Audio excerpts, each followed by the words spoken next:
Hello বন্ধুরা, তোমরা কেমন আছো? আশা করি ভালোই আছো। আমিও ভালো আছি। ছোট্ট একটা মিনি ব্লগ নিয়ে চলে আসলাম অনেক দিন পর।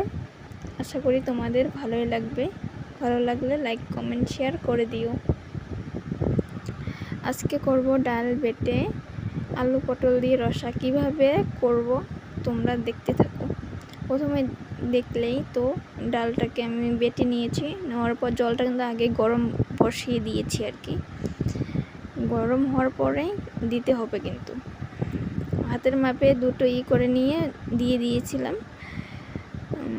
শক্ত হওয়ার পর নেমে নিয়েছি। নামানোর পর পনির মতো কেটে কেটে তারপর লবণ হলুদ দিয়ে ভেজে নিব। পনিরের মতনও কিন্তু লাগতেছে। এদিকে দেখো পটল আলুটা কেটে নিয়েছি, আর এদিকে মশলাটাও বেটে নিয়েছি। মশলাটা এখানে দিয়েছি লবণ হলুদ পরিমাণ মতন, জিরে বাটাও আছে, লঙ্কা বাটা দিয়ে দিয়েছি। আর এদিকে ভাজা হয়ে গেছে। ভাজা হওয়ার পর জিরা সম্বার দিয়ে তারপরে পটল আলুটা দিয়ে অল্প ভাজা ভাজা করবো আর কি। অল্প ভাজতে হবে, নাহলে ভালো লাগবে না। ভাজা হয়ে গেলে তারপর মশলাটা দিয়ে দেব। দেখো কালারটাও চেঞ্জ হয়ে গেছে। এখন কিন্তু মশলাটা দেব আর কি। মশলাটা দিয়ে দিলাম।